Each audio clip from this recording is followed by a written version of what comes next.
Então, vamos lá. Falando desse assunto, eu trouxe aqui pra você, foi muito difícil de encontrar, tá?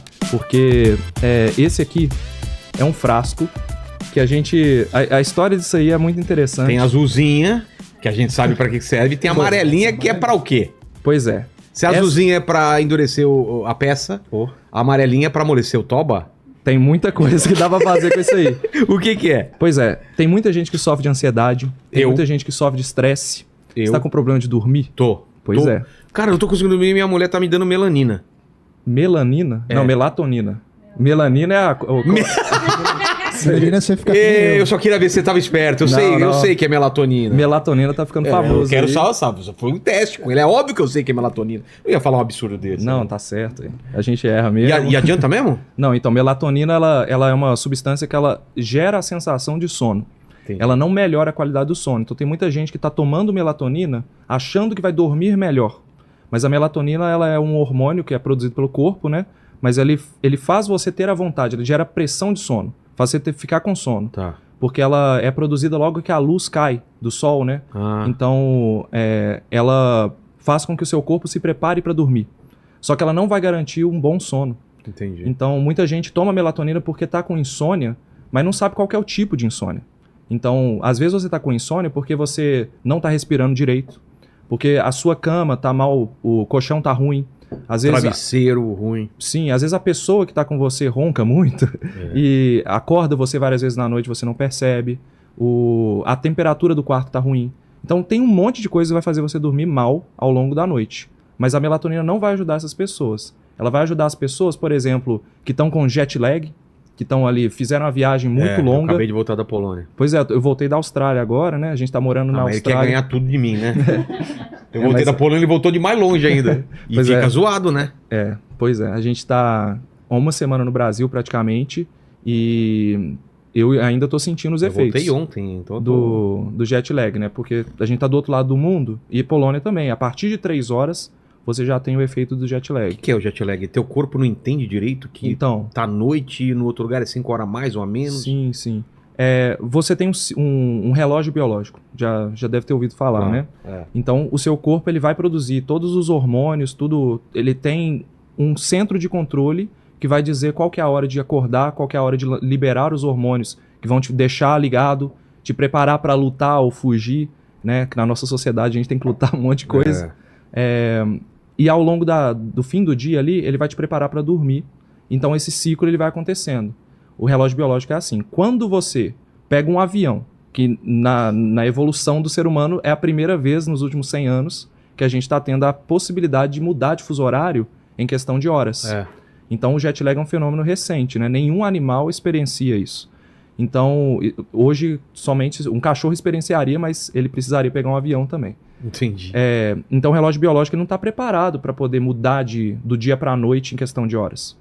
Então o seu corpo ele acha que está de noite ou acha que está de dia e te prepara para dormir ou ficar acordado. Então, por exemplo, agora, né? Agora tá de noite aqui, mas lá na Austrália tá amanhecendo. Então o corpo vai demorando a acostumar com essa mudança. Então ele está liberando hormônios para te deixar acordado, para quebrar seu sono. E acontece o contrário quando você vai também.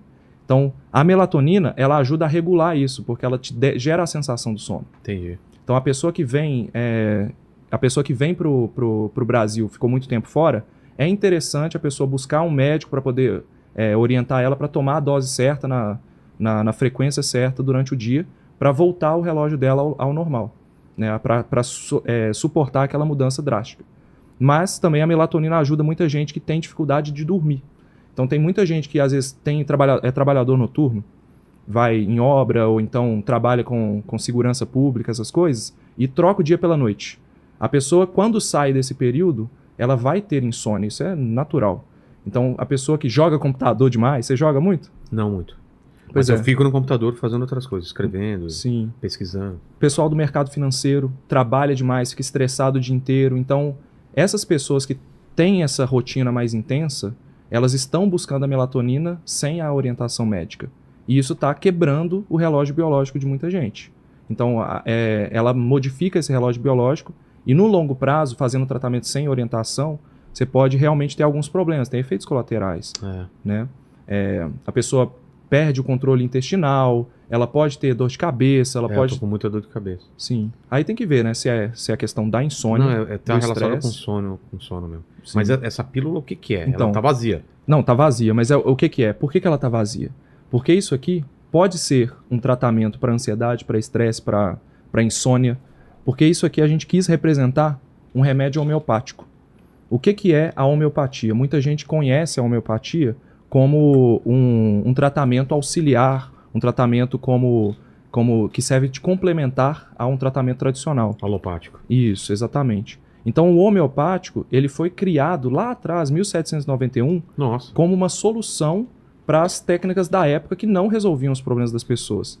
Então na época o pessoal nem sabia que existia vírus, não existia bactéria, eles achavam que tinha alguma coisa que causava as doenças. Então fazia muito tirar o sangue da pessoa porque achavam que o sangue da pessoa continha alguma coisa ruim.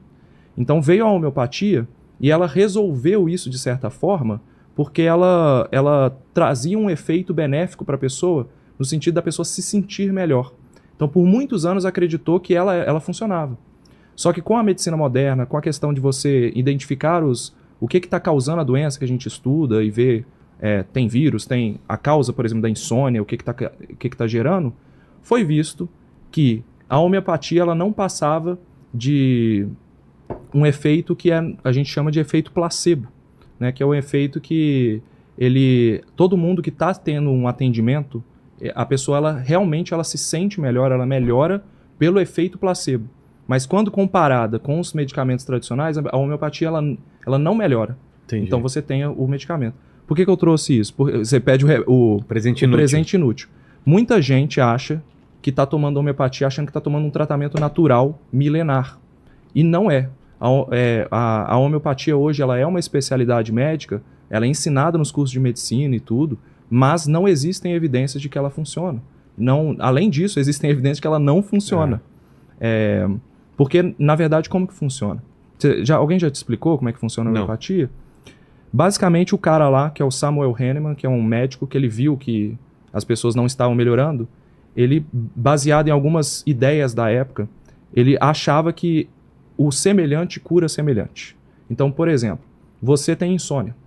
Então, o que combate, o que gera insônia, por exemplo? Você tem uma rotina muito estressante e tudo, e o café, por exemplo, ele vai te deixar ligadão.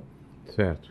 Então, vamos colocar o café dentro de uma água, né? Vamos diluir a cafeína dentro da água ali e vamos te dar. Só que aí ele percebeu que fazendo isso, o café gerava o efeito o próprio café te deixava ligadão, né? E aí o que eles pensaram? Poxa, vamos potencializar o efeito diluindo o café em várias doses de água. Então você tem ali uma primeira diluição, depois várias outras diluições, então você vai pegando o café e colocando em cada frasquinho, achando que cada diluição vai potencializar o efeito. O pessoal chama isso de efeito potencializador. Então uma substância que causa o problema, que é o cura semelhante, ela resolve o problema, entendeu? Então, sei lá, eles colocavam arsênico, por exemplo, que causava intoxicação intestinal, para tratar intoxicação intestinal. Caramba! Se você diluísse a substância centenas de vezes, às vezes no mínimo 30 vezes, você teria o efeito contrário do que ela causa. Esse era um princípio que eles acreditavam que funcionava. Que foi provado que não funciona. Por que não funciona? Porque na hora que você dilui, tudo bem, você pode diluir uma vez. Aí você vai ter metade da substância. Dilui mais uma, você vai ter 25% da substância. Na 10ª, você quase não tem mais substância. Na 20ª, é muito difícil você encontrar uma única molécula daquela substância dentro do frasco. Então, na 30ª, que é normalmente as diluições homeopáticas estão nessa casa aí das 30 diluições... Não tem mais nada. Não tem mais nada. Comparativamente, é igual você tomar água da sua torneira. Entendi. Então, hoje, a gente sabe que isso não funciona por isso. Não há nenhuma evidência de que você colocar uma substância, ela vai potencializar o efeito. O pessoal fala que a água fica energizada, que ela recebe as propriedades da substância, mas nunca foi mostrado isso e tudo. Então, é por isso que as pessoas acham que melhora. Eu conheço muitas pessoas que relatam para mim, a gente fez vídeo sobre isso, né? E as pessoas, elas têm uma dificuldade de aceitar, porque isso é muito caseiro, né? A avó falava, toma esse remédio homeopático, vai naquele médico homeopata. Chazinho. E a gente acredita na autoridade. Isso é normal, a pessoa, ela não sabe, ela não tem um estudo e tudo, e ela vai acreditando.